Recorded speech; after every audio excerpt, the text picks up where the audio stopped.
Welcome to the 2021 Audio Epics Holiday Special. Hello and welcome to the Audio Epics podcast. Hi. I am Domien. And I'm Eline. And we wish you a Merry Christmas and a Happy New Year because today is, well, it's not yet Christmas, but this is our first holiday special. Yeah, it's been a very long time since our last storytelling podcast, so we figured we'd do a holiday special. Yeah, we thought that might be fun. So we've got a few things on the menu, right? Yeah, first we're gonna have a rather informal talk about Christmas and what we like about it. And then there are listener questions, some questions about our stuff, our stories and stuff. We had some listener questions from our patrons and a couple of YouTube listeners or by email or WhatsApp. Discord. Yeah. And then we'll have our crazy Christmas questions, which is sort of like a holiday-themed version of our, lockdown dilemmas and... Yeah. Yeah. And then, we'll end with our New Year's wishes. Yeah. So, okay, since we're having an informal Christmas talk, I wanted to know... I don't think I know about you after 6 years of marriage and 15 years of having a relationship. I wanted to know what your best Christmas memory was.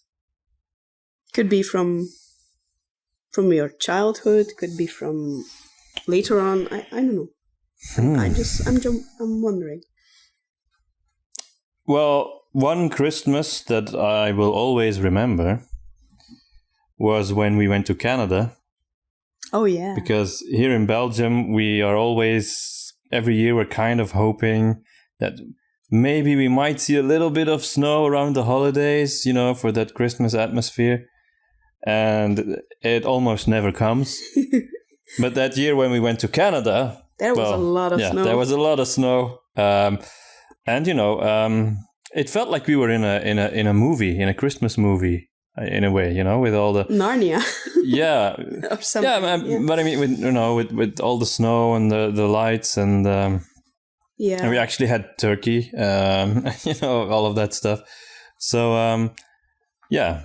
But it was not just the country; it was also our host Jack who did his utmost to make it the most Christmassy Christmas we could possibly have. That's true. The atmosphere was great. Was really... and we went to see The Hobbit in the movie theater. I remember that. And we went for these long walks in the woods. That was a special holiday season. Oh, and the decorations. Do you remember the decorations? There were like these streets where people were in a kind of contest with each other to have the most over-the-top decorations. We don't have that here. People are... very a little bit more modest, down to earth. I don't know if modest is the right word. It's more like they don't want to stingy. Boring. Maybe that's the word. Boring. Yeah. We don't want to go over the top with our decorations. Yeah. So that was now 9 years ago. Wow, that's a long time. Doesn't feel that long. Yeah, that was one of my best too. I also remember when I was a child that we used to spend Christmas Eve with friends. They were actually friends that my parents met on their honeymoon, and they had a son who was 1 year younger than I was, and we got along well. And what was so remarkable about it was that they actually lived in the city theater in Leuven. Right. Which is one of the biggest cities for students. Yeah, it's a university town. Yeah. A big university there. The oldest, I think, in Belgium. Yeah. And that was very special because we used to wander around in the city theater then at night. And that really got me this Phantom of the Opera vibe. We could go backstage in the dark and and fiddle with the buttons. Oh, that must have been cool. That was always an adventure to be there. That was awesome. Right. Okay. So, what is your favorite Christmas song? Oh, this is difficult. Is it Jingle Bells? It is most emphatically not Jingle Bells. I think Oh Holy Night. That's my favorite too. Yeah. From Home Alone. Yeah, it's in Home Alone, yeah. But I mean, it's not from Home Alone. It's just in the movie. It's famous. Yeah, I think it encapsulates, it's actually about Christmas, unlike Jingle Bells. And it's got the right emotional. It strikes the right emotional chord. I think it's it's got a sense of awe and a sense of peace at the same time. It strikes all the right chords. For cool. That's my favorite too. And I think a second. I wouldn't say a close second, but a second would be Let It Snow, because it's in Die Hard. Yeah. Always makes me laugh because I can see the paperwork flying around. Right, yeah. That was money, wasn't it? No, it was bonds or something. Yeah. I don't quite understand all of that financial stuff. But shit. yeah. It was worth a lot of money, and it was snowing. And it was flying around. It was flying around. A third question. What is your favorite item in our Christmas tree? In our current Christmas tree. One, because we got a new one. Well, I'll tell you what it is. There is this lantern in there that has like a lump of coal in it, looks like. It's not real, but it's got a little switch on the bottom. And if you turn it on, it glows red. And I just think that's really cool. Oh, that's nice. I knew you'd like that. I also like the white church, the wooden church in there. I hadn't even seen that. Ooh. There's so much stuff in our tree. I also like the owl. There's an owl somewhere. That's cool. Yeah. So we had a very big Christmas tree, but then when we moved to a smaller apartment about 6 years now, I guess, we put that one away because there was the baby coming, lots of baby stuff, and I think the first year we had one. You were the first people ever to move to a smaller place when we had a baby. Yeah, it was necessary. It's a quieter town, quieter street. Yeah, it's true. But I remember when Ronan was a couple of, I think one month old, that we had a Christmas tree. But the year after, when he was 1 and he was starting to walk around, we had to put it away because there were all these toys lying around, and then we just had the nativity scene. The tree was gone. But now we were like, the kids are bigger and they cannot stop touching the Christmas tree, but we kind of knew that beforehand that was going to happen. But we got a new one. And they broke one of the 3 kings' heads. Yeah, they beheaded. One of them. Which one was it? I don't know. Balthazar. I think it was Balthazar. I don't know. But we can fix it. We can fix it. They didn't do it on purpose. Of course not. No. But so we got a new tree, and then we bought some Christmas balls to make it cooler. Yeah. And then I got a tree with balls. I went to the store for all kinds of trinkets. Yeah. Odds and ends, and then we put that. Some may call them junk, but we call them treasures. Yeah, we love that kind of. I love our new tree. Yeah. Exactly, yeah. It's nice. And Christmassy. It's nice. It's very Christmassy. You really need to wear a knitted sweater and sit in front of it with a hot cup of cocoa. Right. Or hot wine. So here comes the question. What's your favorite Christmas movie? My favorite Christmas movie.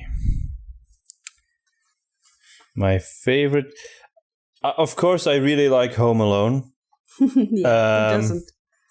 Yeah, so, I mean, you've got to watch Home Alone at least once every Christmas season, I think. So we don't have TV, but we do. Well, it's there to find if you want to find it. It's there somewhere. Yeah, well, we've got Disney Plus and we've got Home Alone on DVD, so we're covered. What movie I also like to watch around Christmas time is Gremlins. Yeah, that one's nice for the 80s atmosphere. I watched that movie when I was really young. And I remember my dad telling me, this is actually not for you yet, but, if you promise me you're not going to be scared, you can watch it. And I watched it and I loved it. Yeah, I was 5 or something. Yeah, I was really young too when I watched it. And, now it's really cozy just to watch Gremlins. So now we watched it with our son, who is now 5. Yeah, and he loved it too. Yeah. And he was actually really laughing at, all the stuff that we thought he was going to think was scary. he was laughing at it. So. Yeah. Yeah, I love that one too. And Home Alone, of course. Another one I like is While You Were Sleeping. That's a very cute romantic comedy. And Die Hard, of course, because Die Hard is a beautiful Christmas movie. It has Alan Rickman as a kick-ass bad guy. I love him. It's an amazing antagonist. And I mean, the whole protagonist-antagonist dynamic is really good in that movie. But this is starting to sound like a storytelling podcast. Yeah. I think one other movie that I'd like to watch again was the A Christmas Carol with Jim Carrey, the CGI Christmas Carol by Robert Zemeckis, because I thought it had a great score. There's great music. I don't remember by that Alan one. Silvestri. And Andrea Bocelli sings a song in it. I really don't remember that. And it's actually very beautifully made. So he did the Polar Express first, which also had a great score. Oh yeah, I love the score. But the story was, there wasn't much of a story. The animation never really liked the story. It was beautiful, but it needed work. Yeah, there was something odd about it. Yeah, the eyes. Everyone said that the kids kind of had like these doll eyes, sort of empty, soulless eyes. It didn't feel real. Yeah, but every the scenery was really beautiful. But in the Christmas Carol, I feel like they kind of fixed that, and it looked much more. I don't know. Yeah. A lot better. The story of the Polar Express was a bit meandering, I think, but the songs were great. I really, really love the score. Yeah, it's beautiful. The score is amazing, Alan Silvestri. It's the perfect movie to just put on in the background when you invite people for dinner. For the imagery, yeah, but then you miss the music. Yeah. No, the music too, of course. Yeah, but if you put it on in the background, you'll miss the music. So unless people shut up. Shut up! I'm listening to music. They're not talking all the time. Yeah. Okay. No, that was a cool question. What's the next one? What do you love most about Christmas? What do I love most about Christmas? What do I love most about Christmas? That's a really difficult question. There are so many ways to answer this. Mm-hmm. Let's see. What do I enjoy most? What makes you look forward to it every year? It's hard to just, take one thing. I mean, of course, mention a couple of things. It's being together with family. It's, the whole atmosphere of it. The gifts, the food, all of that. Sure. But I'll give you a more symbolic response. Christmas occurs right after the darkest day of the year. December 21st, that's tomorrow, is the shortest day, the longest night, the winter solstice. Mm-hmm. And so it's no coincidence, we celebrate the birth of Christ. So celebrate light coming into the world. And it's kind of, Christmas is about, light in the darkness. And I think, the whole festive decoration stuff can, a lot of people may say, oh, it's just a bunch of kitsch. And I do get that, but I feel that it brings beauty and warmth and joy and fun and merriment, because that's the word you have to use, to the dark days of winter. And that's, that's just something wow, really nice. That's beautiful. You're such a romantic. Yeah, I think what I love about Christmas is that maybe the corniness and the fact that it's okay to sing songs about happy faces and special people, precious moments, and people not cringing or people do cringe or puking, but I think they hold it in a bit more because they don't want to ruin it for you. And then it's about it's all about the atmosphere, the cinnamon, clove, and orange tea, the smells, the hot chocolate, the blankets and pillows, the smells, snowflakes on them. Okay, so let's move on to the listener questions then. Yeah, which are not about Christmas, right? No, these are just questions that our patrons and people on Discord and friends and stuff asked. But you can keep your Christmas mode if you like, and imagine our Christmas tree. I'll start with a question about a guy who is surrounded by elves and who has a white beard and who is old and kind. Oh, yeah. And it's Saffredon. So Amy Austin sent us 3 questions, and the first one is, how old is Saffredon? I say 100, and my husband says somewhere between 800 and 1,000 years old. So let's settle this so they can stop fighting. The exact answer is 542 years. No, I believe that's the age of Papa Smurf. Well, actually, I never really had an official answer to that in mind, but I always thought he was somewhere over 500 years old. Okay. Because, the elves age very, very slowly. Even the older ones don't have beards. So, and this guy's got a really long beard, so he's got to be super old. So the answer is actually in between your two answers. Yeah. Very strategic, isn't it? Yeah. Yeah. No, but I really always did imagine it like somewhere around 500. Certainly much more than 100. I do have to say. Okay. Another question that Amy asked was, what's Ludlov's first name? And that's actually a brilliant question. Yeah, because the answer is, it's Ludlov. His full name is Ludlov. No, it's John, right? John Ludlov. No, actually, Peter. I was talking to Peter, and he said he wanted to do a music score that was sort of like 80s synth science fiction music, like the Terminator. Mm-hmm. And then I came up with the idea of John Ludlov Cyborg Hunter. And he thought it was cool, but you hated the idea.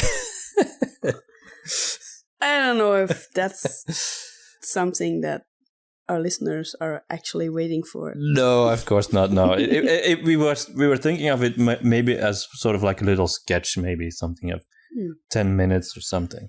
Anyway, it's not John. But of course, Ludlov's first name is not John. The truth is... But maybe you should explain the way names are called in the Witch Hunter order. Right, yeah. So in the Witch Hunter order, once you enroll, you lose your first name and you are forever called by your last name. So what if 2 brothers enroll in the Witch Hunter Academy? I don't know. Okay, I haven't really thought about that yet. They shouldn't, because it's really... Yeah, so... It's really complex. If Ludlov had a brother and he was enrolled in Witch Hunter school, then it would probably be the big Ludlov and the small Ludlov, or... Yeah, but, there's a lot of very dangerous missions, so they would probably just send the least... the best Witch Hunter, they would just keep him there and then send the other one to dangerous missions. So... But this question, actually... the truth is that I thought I don't know what Ludlov's first name is at first. I was like, let's keep it mysterious. Let's just call him Ludlov. We have thought about it. But since Amy asked the question, we actually started really talking about it and really delving deep into it. And we decided that we should really settle on it now. Yeah. Because we've been... talking about it, like what would his first name be, but we never actually settled on anything. And the good news is we actually did now. Yes, but we're not gonna say what it is. Thanks to your question, Amy. But so it's a secret. It's a secret because it plays an important part in the Will of the Woods. Not the Will of the Woods. No, not in the Will of the Woods. The Word of Wolf and all these. Yeah, but we're going to use that later on, I think. Yeah. So there, that's all we can say. Sorry to disappoint you after all of this talk. We don't really give you an answer, but okay. So there's one more question, third question by Amy. I mean, there are several more questions, but one more by Amy. And her question is: we consider Lady Hoskins to be one of the biggest villains of the story, but it doesn't seem like you do. Are we correct? Well, since you are Lady Hoskins, maybe you should care to give a response to this? I don't really consider her to be one of the biggest villains of the story, because, well, I think she's misguided.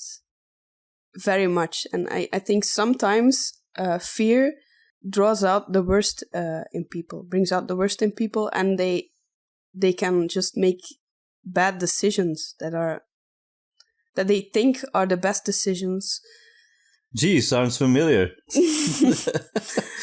But then there's a lot of collateral damage that they either didn't reckon with or just decide that it's okay. What a prescient story Witch Hunter was. So well, yeah. No, I think that says it all. She really does want to protect Seven Peaks. Now, of course, the Magicide Act is, of course, a horrible, utterly genocidal act. It's over the top. But from measure, in her defense, insofar as you could defend that, she really did think that it would be basically the end of the world if she didn't do it. So does that make it okay? Of course, it does not. But I think the point is that the real villains in the Witch Hunter universe are demons, and people like Lady Hoskins can be misguided, but they're not villains because they're not irredeemable. Lady Hoskins is not an irredeemably wicked person. In fact, she's actually a good person at heart, but she became completely misguided along the way somewhere, but she can be turned back. Yeah, she just there's a lot of different external circumstances as well. Yeah. Like, she really needs to make a fast decision, and she's put in a position that recently that she couldn't really anticipate. Yeah. So if people have to make decisions for large groups of people, it's possible that they make the wrong decision. And as long as afterwards they realize that, and they kind of show they show kind of remorse for that, or change their minds, or start doing it right, then it's just understandable. It's human. Yeah. We have few human characters who really are just completely and utterly awful, Wicked, horrid people. Although we do have some in the Treasure of Barnyard Bay. Yeah. So yeah, that's all I'm going to say about that. Okay, Ryan gave us 2 questions. And the first one is, I'll take a deep breath to read this one.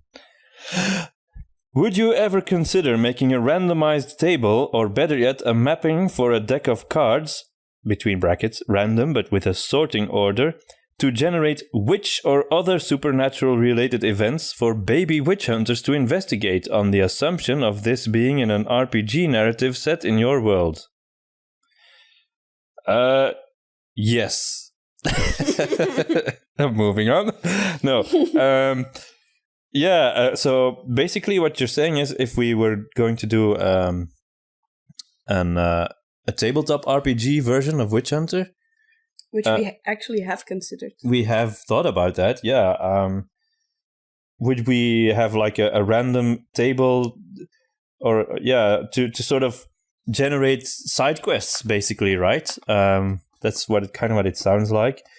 I used to play, when I was younger, Warhammer Quests a lot, and there you had a table, and you could roll on it, and that was, things that happened during your travels, unexpected events, things that could happen while you were in town. And I thought that was one of the really fun parts of the game. You just rolled 2 dice and you had no idea what was going to happen. Just read it out, and it was super fun. And I think, that would actually be really good for our tabletop version of Witch Hunter, if we were ever to do that. So thanks for the suggestion. So if we could, if we had the means to do that, we would definitely try to do that. I guess what we still haven't figured out is whether we would, if we were ever to do that, whether we would make it a campaign setting for an existing, thing like D&D, or actually come up with our own game system. Yeah, the second is much more ambitious, but also most fun, right? I guess in a way, because you can really marry the gameplay mechanics to the setting. And that's something that I really like in tabletop RPGs, when it really feels like the rules are intertwined with the setting very much. And that's very much the case in Warhammer Fantasy Roleplay, where you can get insanities and chaos mutations and stuff, and that's all part of the rules. Okay, anyway, second question by Ryan. Were we meant to imagine the elves in The Will of the Woods as being kind of short, and the rats as massive? Maybe I'll let you answer this one. I always thought that the elves in The Will of the Woods were reached up to a normal adult person's knee. Yeah, in the Flemish version, that's how they were described. So I would say I never really thought about it. I thought that the rats would be about equal in size to the elves, perhaps a bit taller. I guess for me, to be honest, one of the big influences for me, was the movie The Secret of Nim by Don Bluth. And Mrs. Brisby, who is a mouse, is of course a lot smaller than the rats when she encounters them. And the rats in The Will of the Woods, I kind of, I guess, a bit inspired by the rats in The Secret of Nim. So I did always imagine them as taller than Merilia. Especially Captain Wink-Eye with his hat with the big, plume on top of it. I do imagine him being taller. But how much taller? Not very much. His ego is definitely much taller than Merilia's. Yeah, his ego is taller than the Empire State Building. Okay, so Joshua asked us, how is it working collaboratively to whatever degree, and was it a process to understand how best to do so? Is it not a challenge if you don't have a hard set idea or goal in mind? Really, The Treasure of Barnyard Bay is the first story that we're really writing together, right? Yeah, that's right. And we did have a very clear idea in mind from the beginning. And we both had the same idea for the atmosphere. Yeah, that was the first thing we had in mind. That's right? where we started from. So the clear idea was we want this to be basically Ludlov hurled into the Pirates of the Caribbean universe. A seafaring adventure. Yeah. And we also wanted to include Gustav because yes, that was the other thing. We both really like that character, and we've noticed that other people liked him too. So we wanted to and also you kind of want to know after listening to Witch Hunter, how did Ludlov and Gustav get to know each other? How did they become friends? Because he's really because they weird. are very different. Yeah. So why would they get along? So that's where we started from. Yeah, exactly. That's it. And I think also the name Boney is just it's what you came up with, right? It started with cool the name. It started with I just thought a cool piratey name for a location was Barnyard Bay. Was just a cool name that I thought would be fun to use somewhere, and that's where it started to grow. So we did have a vague idea about the story. Then of course we needed to find a way to collaborate, and at first the first couple of weeks it was new, and it was like finding our way in collaborating while writing. Mm-hmm. And we came up with, we did eventually come up with a system, because we know each other very well, of course, being married and all that tends to have that effect. Yeah, it helps. So, it definitely helps. So we know each other's strengths and weaknesses, and so we really both focused on our strengths. So Eline is very good at working out plot elements and stuff, which I'm much slower at sort of actually resolving plot lines and what actually happens in the story. Whereas I think my strength is more, there's the prose, the descriptions, the setting the atmosphere in the writing, and the dialogues. And as to the characters, we kind of really cooperated in that. I noticed we just talked about them so much until they became like real people in our minds. Yeah, and it was often when I wrote a short description with some characteristics that they really, really came to life. In Domien's prose, and that I was like, this is spot on. This is exactly what I imagined this character to be. Or sometimes he added something that I really loved. And now it's like, that's something that guy would say or do, or Yeah. Of course, we disagree on things as well, but actually, it's that hasn't really occurred that much, and we always find we disagreed most, of course, in the beginning stages when we were still sort of trying to nail our vision for the project. Exactly. But once we were on the same page with that, and also when we get stuck, it's often we just talk about it and we keep talking and it's often that we keep talking about it because we never agree on a resolution, but then eventually we come up with something that we both really like. But it can take some time.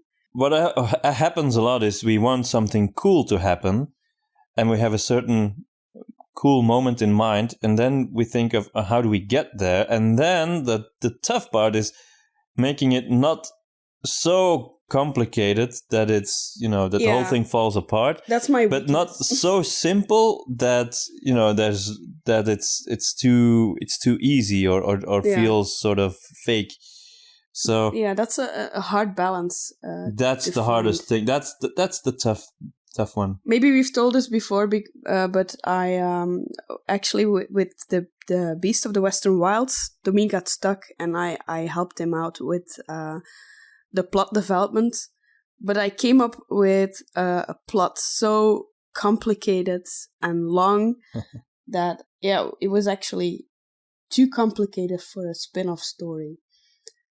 But then actually he got inspired, and he did use a lot of things, and I did give feedback, and there was some brainstorming back and forth, and that worked out really well. But my weakness is that I tend to make things much longer than I intend to. So if I were actually writing this, then we would probably be finished in 3 years. Yeah, the whole thing of there actually being two kinds of beasts that were being active in the woods, that of course all came from you. Yeah, because but I think it really helped to put some intrigue and mystery in the plot and some twists.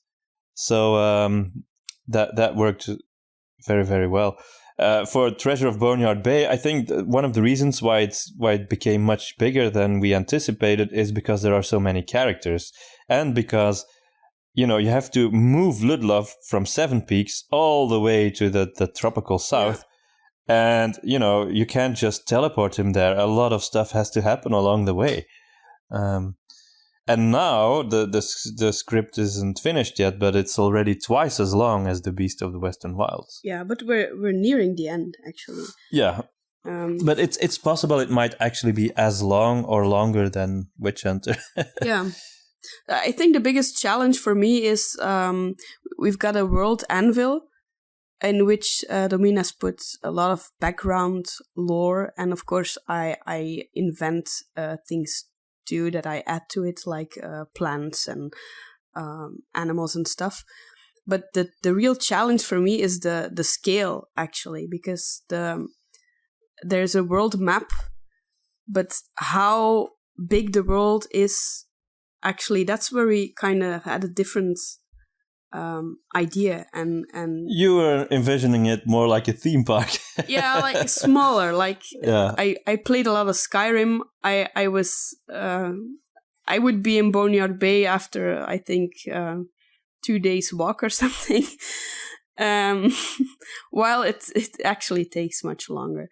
So that's a challenge that we had to talk about a lot. What's difficult for me. So we got excited about our new project, and so we started talking about that extensively, but I don't think the listeners will mind. Antonio asks, how do you work together as a married couple from home? Good question. I've no idea. Well, the interesting thing is that you can always just, if you're stuck, you can just pull each other's sleeve and say, hey, can we talk about this? And the real challenge is having two small children around. Like the reason that we've it's been so long since we did our last storytelling podcast is because our especially our youngest has been having a lot of trouble sleeping, and well, that's usually when we do our podcast, when the kids are off to bed and sleep. And if you have to stop your recording every other 5 minutes, then you just get discouraged. But he's actually sleeping very soundly right now. So. Yeah, it's getting better, so that's nice. So I don't know if there's anything else. So I think we covered that in the last question. Being married and working together is actually a blessing. Yeah, because we understand each other and we have the same vision. I think a big advantage is also that we can criticize each other roughly and honestly without having a big fight about it. Yeah. We don't hold back. We really don't hold back. You know.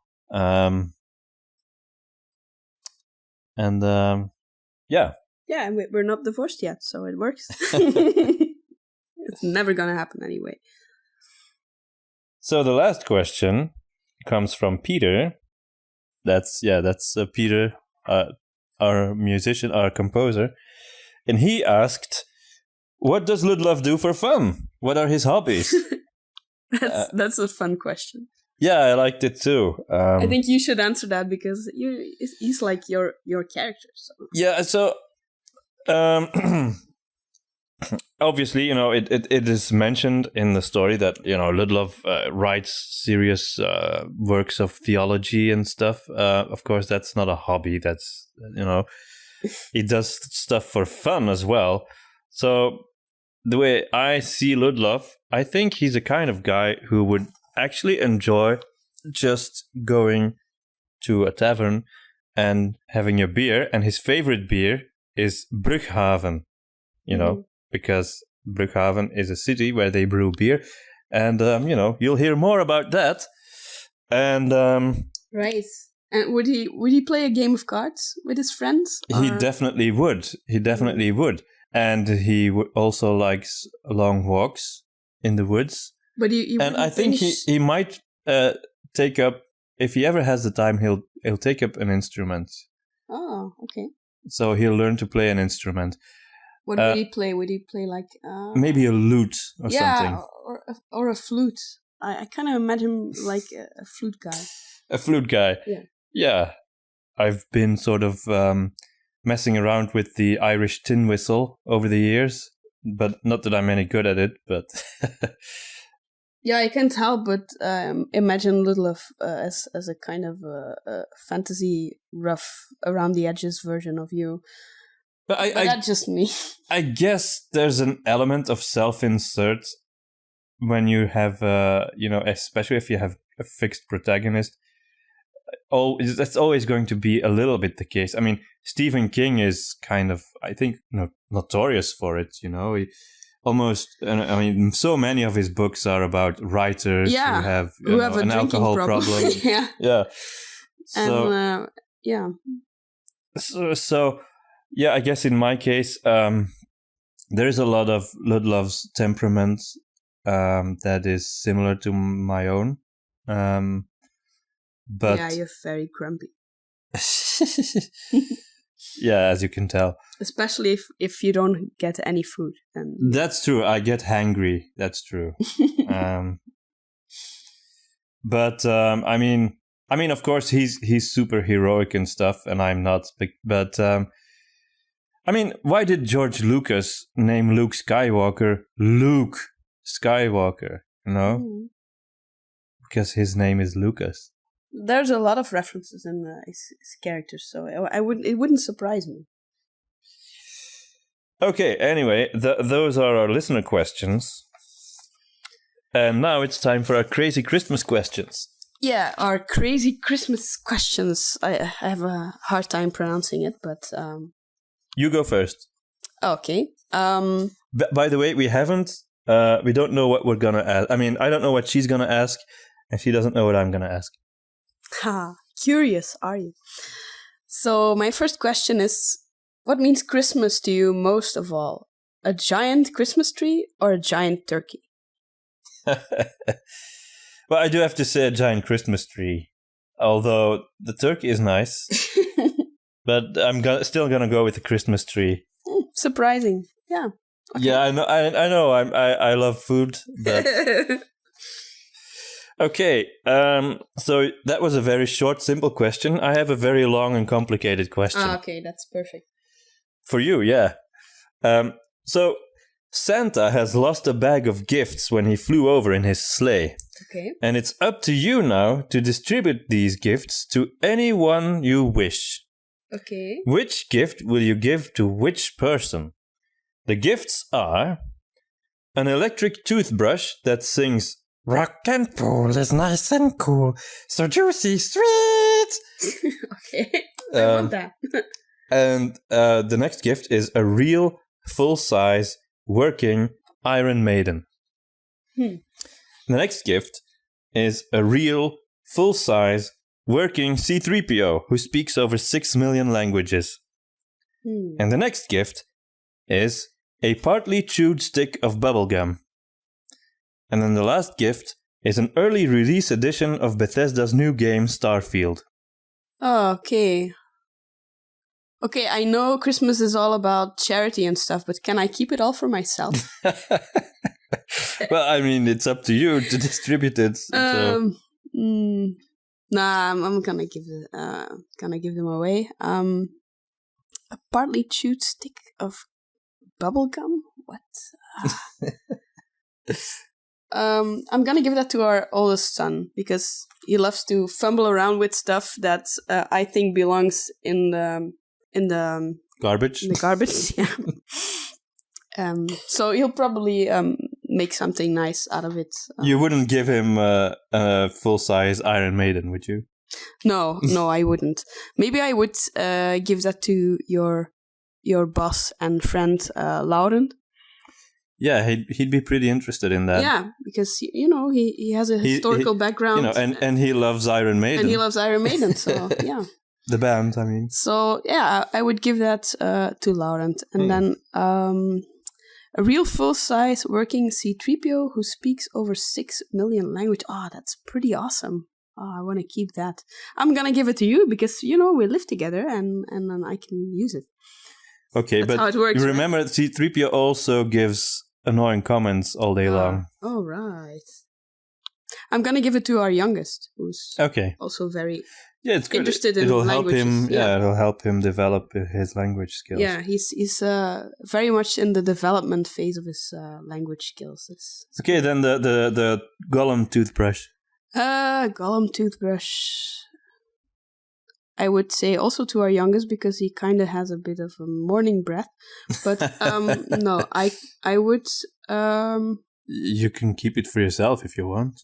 I'll give it to you. To me, okay. Yeah. Thanks. And then the early copy of Starfield. No one's gonna like that. I'm gonna just keep it and see what it's like. I need to test it before I give it to someone. Right. What if it really sucks and stuff? Yeah, you wouldn't want that. No. Yeah, so yeah. Okay, your turn. Okay, what would you prefer doing on Christmas Eve? Have hot chocolate by the hearthfire with Peter Jackson, or go to a midnight ice skating session with Liv Tyler? The former.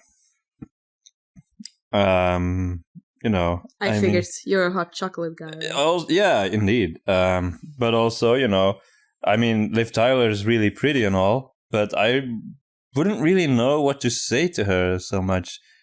Whereas with Peter Jackson, we could talk for hours, I think. Also, you're married. And also, you would embarrass yourself on ice skates. Yeah, okay, that's the real reason. That's the real... I just don't want to look bad in front of Liv Tyler, okay? Okay, next question. You have to decorate a Christmas tree with items from the Witch Hunter universe. What will your tree look like? Oh, items from the Witch Hunter universe. I would put some Witch Hunter boots in it. And a Witch Hunter hat. Tiny Witch Hunter hat. The amulet from the Beast of the Western Wilds would be in there. Oh, wow, that's cool. Too bad you can't put 7 peaks on top. That would be nice. Yeah, if that was somehow available in the world, a miniature of 7 peaks. Is there like a little gift shop in 7 Peaks? Sure, yeah, you can get all the Christmas decoration. Maybe we should introduce that in one of the stories. Maybe Gustav can start selling souvenirs from 7 Peaks at some point. Yeah, that would be something for him. True. Maybe a scarf. A scarf? Yeah, from one of the witch hunters. Okay. Oh, and maybe a horse's shoe. A horseshoe? Yeah. To put in a Christmas tree, why not? Sure, yeah. Okay. Not particularly witch huntery, but okay. You know, I love trinkets and stuff, so I would probably just take a lot of messy things and then put them in there. Like gypsy. Oh, the gypsy earring. Right. Yeah, that's a good one. That's a cool question. What else could I put there? Oh, fulcrum. Ring of fulcrum. Oh, okay, yeah. And Like other maybe nice little things. miniature fulcrums or something. That would be nice if that was available in Seven Peaks. Sure, you'll get it all on our merchandise page.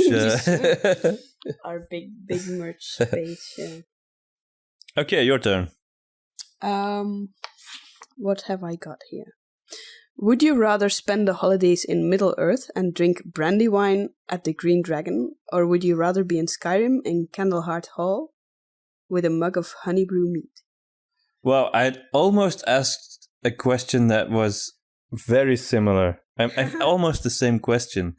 I was thinking of but you phrased it much better. So, which tavern in Skyrim was that? Candleheart Hall. That's in Windhelm, right? Yeah. Yeah. Yeah, it's very snowy there, so that's. I'm gonna have to go with Middle-earth every time. You know, always.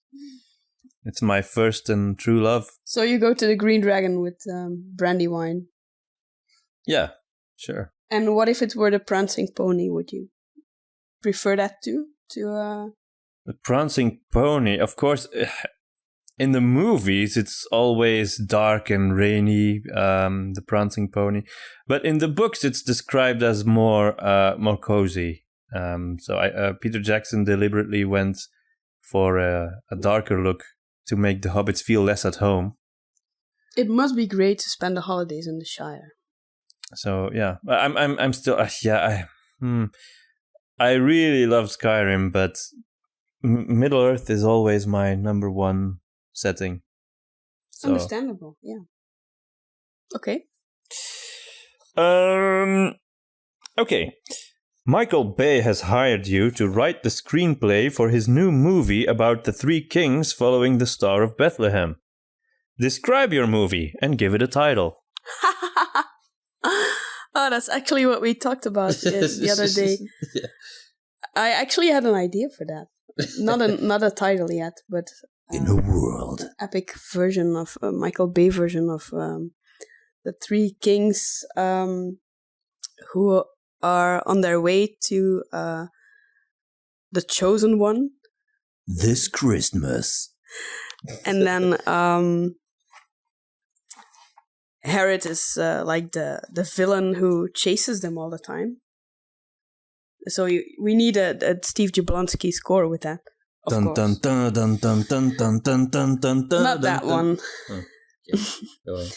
And then by the end of the movie, they get there, of course, but not without the. So are there usual... going to be camel chases? yeah. Why not? Sure, that should be cool. Yeah, and then eventually they need to be there because they all bring a certain magic gift that is needed to perform the enlightened hope ritual of peace and joy, and then they all get there. Narrow escapes from death because Herod has been on their heels all the time. Something like that. And where are you going to put the explosions? Oh, here and there. In the background. In the north. Things randomly south, exploding. In the east, in the west. Yeah, everywhere. And then maybe a big fireworks at the end or something. I don't have a title yet, but maybe you can help with that.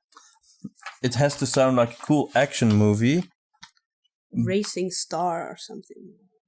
Racing Star? Or Star Pursuit. Star Pursuit. That sounds like an old video game. Yeah, or like a new video game. but it doesn't sound like I think it sounds like an old video game, like a 90s video game, I think. I don't know why. That's very specific. Okay. Right, no, it's your turn. For question? Yeah. What gift would you like for Christmas? Harry's invisibility cloak or his Nimbus 2000? The invisibility cloak. Because, to be perfectly honest, I don't really dare to go sit on a stick and fly around 100 meters into the air. I'd probably, I'd just die of fright. So I'm going to go with the invisibility cloak. I don't think it's very comfy either. No. Especially for a guy. Yeah, exactly, yeah. Yeah. I admire Harry, actually. Although in the movies, it seems like it does have a seat. Like a bicycle seat, doesn't it? Yeah, that's probably the best thing they could do with that. So, and the invisibility cloak might be very useful. Yeah, for like turning yourself invisible. Yeah, that might be one of the things you could do with it. Yeah, disappearing. Yeah, sneaking into places you're not supposed to go, or just not being bothered by anyone. Oh yeah. Or find out what people really think of you. I don't want to know. Yeah, I don't want to know either. Okay. Would you rather spend Christmas on the ice planet Hoth from Star Wars or on Naboo? Hoth. Because it snows? Yeah. Yeah, I was thinking that too, but there's nothing there. Just snow. That's it. But it's Christmas. Yeah, but are you going to celebrate Christmas in that hangar? Where the rebels have their ships and. Sure. Why not? I don't know. It seems kind of. Make a big bonfire. With what? There's no wood. I'll bring it. Sure. I mean, it's your choice, of course. I'll have to get there with a spaceship so I can bring stuff. Yeah, I'll that's bring true. Stuff. And That's people. True. Right. Yeah. So, okay, makes sense. Make a party. Have a party there. Okay. Do you still have a question? I have a last one. If you had Jesus for dinner on Christmas Eve, what would you serve at the dinner table? I'd ask him what he'd like. What would he like? I know he liked fish because that's in the Bible that he ate fish. So I'd probably prepare a nice fish. Okay. Would you prepare the salmon we make with the? Oh yeah, with maple syrup. Yeah, and the smoky herb. Yeah. Oh yeah, he's gonna love that. Okay, let's do it. Yeah. Okay, I have one more question. Okay. You have to mash two different Christmas movies together and turn them into one new original Christmas movie. Which movies? What's the title? And what's the movie like? Okay.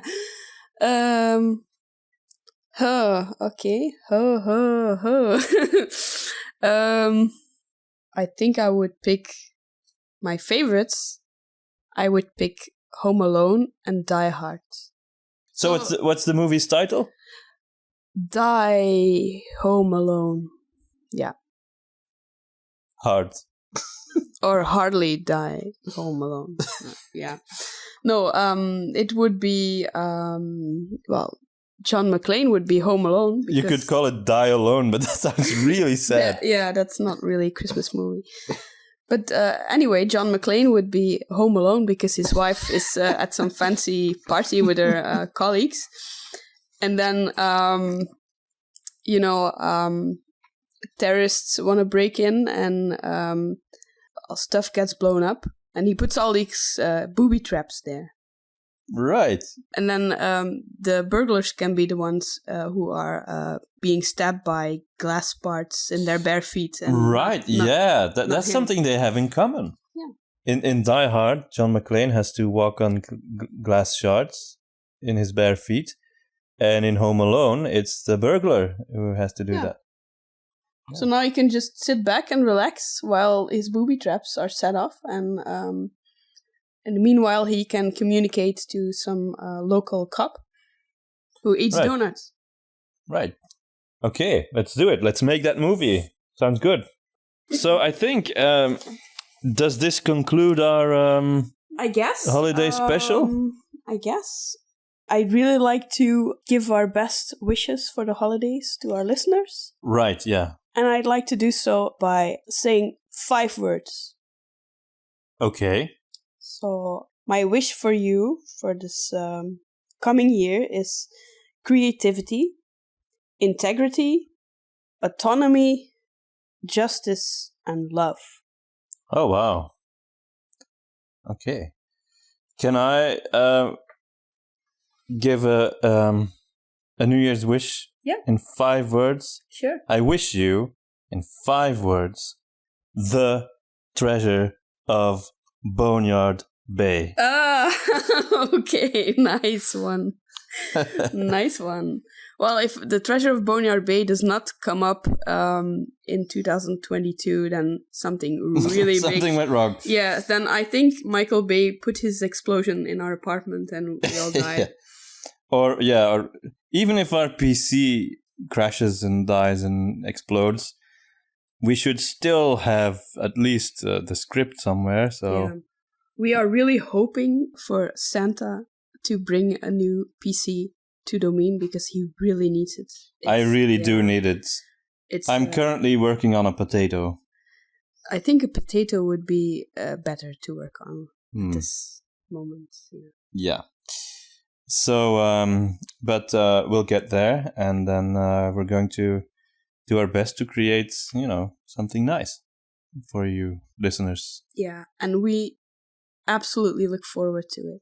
We're having a lot of fun with it, and you never know what people are going to think, but people might hate it because, it's not gothic like Witch Hunter was. It's lighter in tone. It's an adventure story, but I, for one, I'm really enjoying it, It's still Witch Hunter. It's still fantasy, and it still has some of the characters that people love. So we love working on it, and we hope you enjoy it too. When it comes out, we wish you a great year. And I would like to end our podcast after our heartfelt New Year's wishes with a quote from a Christmas movie. Keep the change, you filthy animal. Bye. Bye.